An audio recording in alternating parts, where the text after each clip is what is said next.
Kaze mu kiganiro Mupupu, ijwi risemerera ry'icabona ca Kristu. Rero mu vyo natahuye ku vyerekeye mpwemu yera, mutima mweranda w'Imana aza mu mitima yacu kugira atwoze, kugira tunyukure, kugira aduhe umutima wa Kristu muri twebwe, akaba ari wo dukoreramwo, nivyo tuvuga akaba ari biva muri uwo mutima, nivyo dukora bikaza biva muri uwo mutima. Hamwe Imana iraba, itarabira gusa ivyo ibisohotse, ibiboneka hanze.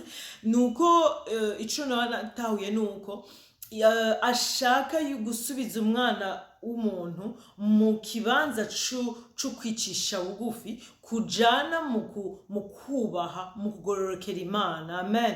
Kuko ni naco twataye, kuko igihe Adamu na Eva bumviye shetani yaje akababesha, yababeshe bivuye kuwo ari, kuko shetani n'icamutandukanije n'Imana nuko yashatse kwigereranya n'Imana, yashatse kuba wenyene Imana, kumera nk'Imana. Urumva ko ari ubwibone. Rero ubwo bwibone nibwo yanakoresheje, niho hantu yaviriye aza gushiramwo, aza kubesha umwana w'umuntu, akamubwira ngo mukarye kirya camwa, ngo ahubwo muca mubona, muca mukanura, mubona ibintu nk'Imana, mugira ubwenge yo kumenya ikibi n'iciza. Urumva ntimuzoba mukibukeneye, ubu muzoba mushobora mwebwe nyene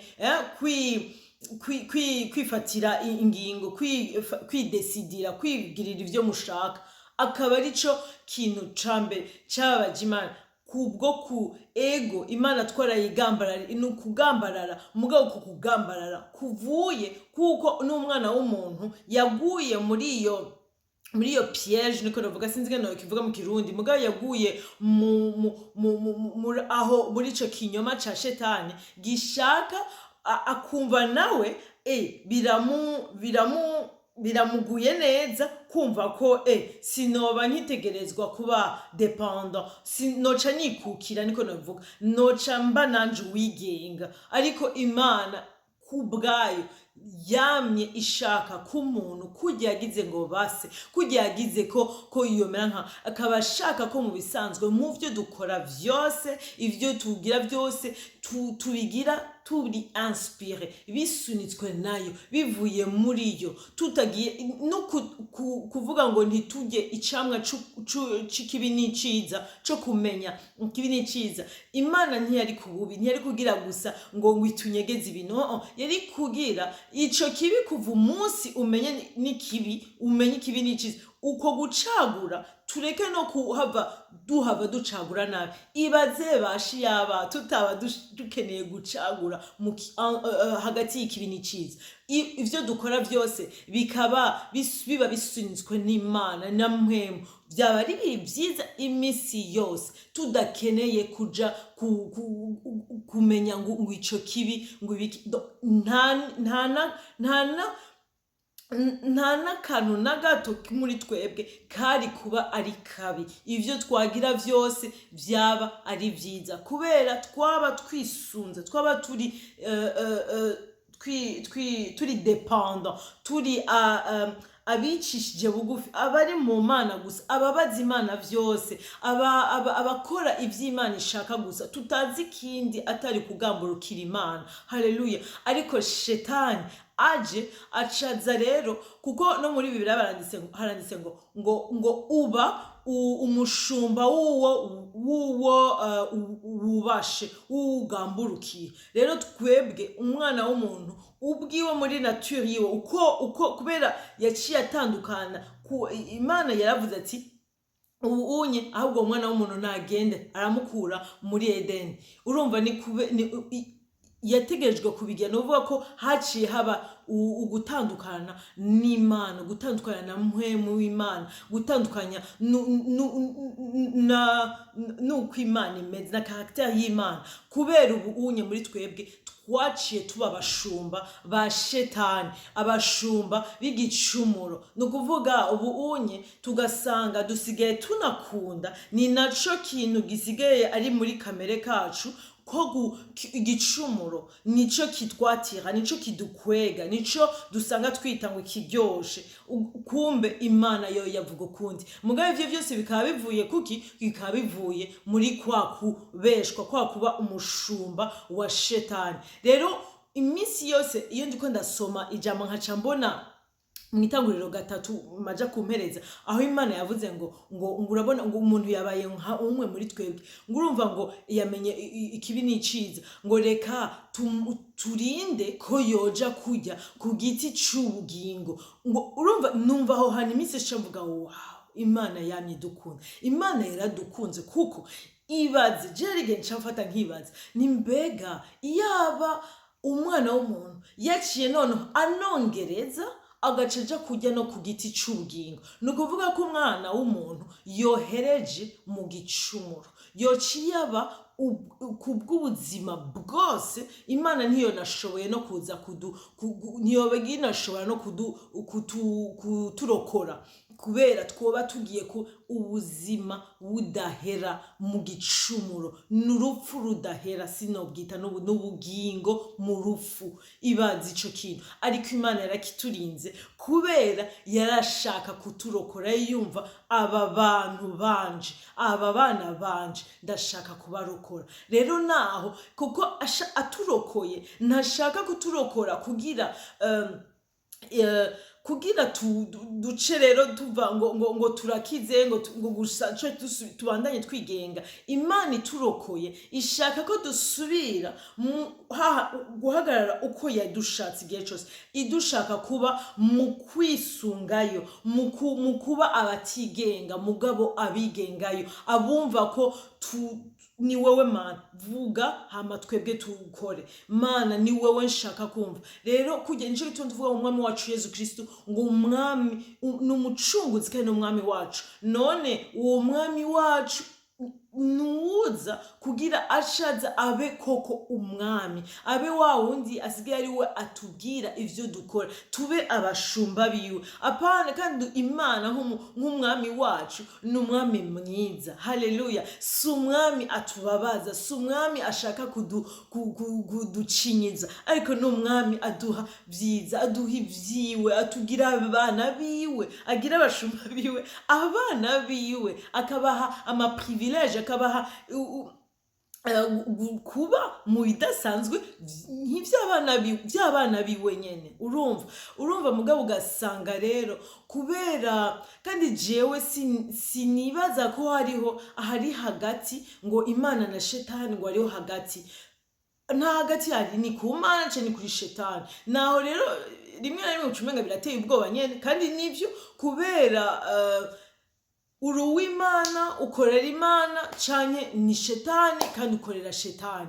Urumva kuko Imana kujya avuga ngo uruwera Mana yacu, Imana irera, ni yumva ishaka abayo babe abera. Irazi ko twambaye mubiri, irazi ko dugishobora kugwa mu gicumuro, irazi ko dugishoboye kuba abategwamwo imbuto za shetani, ariko Imana yanka imizi. Kuko urubuto rurava mugabo uwo rubuto rudaciye rukugwamwo, novuga nti sinawo gwikuriramo mugabo urwo rubuto aho ruri, kuko ruri mu hamwe kure hashikamwo na mpwemu gusa. Novuga utegerezwa gukorana na mpwemu, uha ubu inganji yose mpwemu kugira agufashe urwo ukorane nawe, ufatane nawe urwo rubuto murute hanze.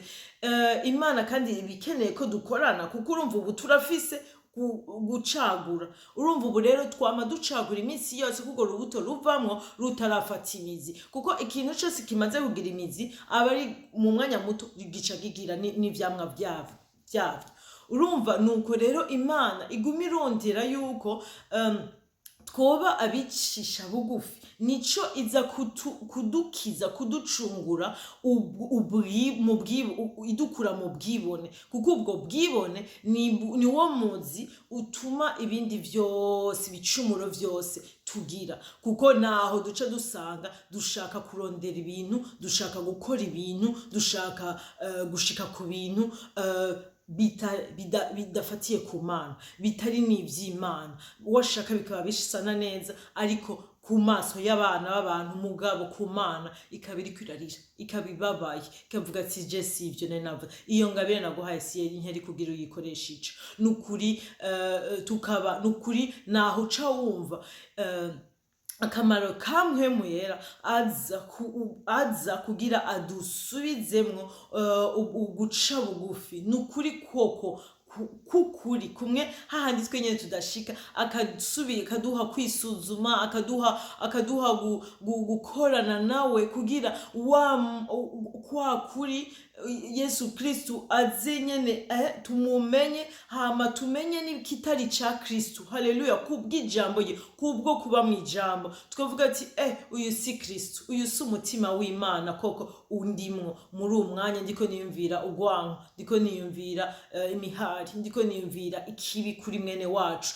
niyo ugasanga bikujana no gusengera no kugirira ikigongwe nabo wari wumva bitari bikwiriye. Mugabo naho rero tuba twahinguwe, naho tumenya ko turiko turahingurwa, kuko Imana kugitugirira ikigongwe no mu vyo twebwe abana b'abantu nukuri tubirabiye ko bitwankira kugirira ikigongwe, uwumva ko ntibishoboka, ariko Imana ikabitugirira ku ikigongwe. Aho niho natwe ishaka ko tujana, ko twokundana natwe gushika naho tugirirana ikigongwe, tugasabanira ikigongwe no muri ivyo vyose tubona yuko ntivyari bikwiriye, natwe bwo tukiga kwigirira ikigongwe, kuko navyo n'ivyo twiga. Haleluya. Urumva Saint-Esprit mwe muyera, mutima mweranda aza adushiramwo umutima w'Imana, novuga nti uza nukuri, uza umena ububi, uza ugwanya ico kintu cose kitari muri Kristo, kikakirandura, hama ikadushiramo ivy'Imana gusa, ikaduha yuko imizi dufise muri twebwe aba ari iy'Imana. Imbuto zindi zose zibi zikaza zirakuramwo, mugabo n'imizi mibi yose ikaranduka. Haleluya. Tugasigara tugendera mu rukundo rw'Imana. Niyo dutsitaye tugatsitara, dusubira duhaguruka, nkuko navuze muri mupupu, inkingi dufasha kuguma duhagaze kwijambo ari mpwemu yera, kuvuga uti mpwemu mfasha. Niyo wenyene aje akakubwira ati wenyene arakubwira muri we, urumva muri we mugendana, ukumva ati ari ikintu kitari nigikiga mpwemu, nigiko nako natahura nakosheje nagiziki, ukumva muri wewe ubu usigaye ushaka kuvuga ati umwanya wose mbwira, ndazi yuko hari n'ikintu ushaka kunsaba kitoroshe, ariko ico nzi nuko natahuye nuko ico agusaba nyoco bakigoye kirora ko ari wagufasha kugishobora. Haleluya. Kubwo umwana w'umuntu ntibishoboka, ariko ukoranye na mpwemu urabishobora, birakunda. Haleluya. Ivya nivyakurijije bikaba ejo, bikaba intahe ugafasha n'abandi, hakavamwo ugasanga ivyo wari wabonye nka eshek, nk'ivyo ntacukimaze novuga gute ngo wakoze uri kibi, ugasigara wiyita izina ry'ikibi wakoze, ariko Imana ikavuga ati oya, iconya ahubwo raba icigwa wakuyemo, ahubwo ejo ugasanga habikubereye n'ubwenge bw'Imana, usanga urashoboje no gufasha n'abandi. Haleluya. Ugasanga rero muri ivyo vyose tuguma twegerwa imbere, duhingurwa no gushika ku munsi wa nyuma tukama tuvuga ati Yesu Kristo uri umwami wacu, nukuvuga inguganze muri twebwe. Haleluya. Muhemu ingufata ikibanza cawe cose, ingaba ari wewe uvuga, ingaba ari wewe ushikura ivyo ushaka gushikura, ingaba ari wewe uza kwikorera. Haleluya. Unyankire no kugarariza, nukuri unkoroge, ntunyemerere. Urumva kandi ukumva si wewe Mana, ariko niwe Mana. Haleluya. Si wewe Mana, niwe Mana aganza ubuzima bwawe, kuko niwe yagurokoye mu minwe y'umwansi. Haleluya. Ubu rero tukemera kuba abashumba b'Imana. Haleluya. Nukuvuga abashumba b'Imana n'abana b'Imana. Haleluya. N'abadasanzwe b'Imana. Rero Imana tugirire neza, iduhe guhagarara mu kwicisha bugufi, ubwibone bwose buze busambugwe n'ubushobozi n'urukundo rw'Imana na mutima mweranda aza kutwogereza imitima yacu akatweza akaduha imitima iza inezera Imana ibihe vyose. Haleluya.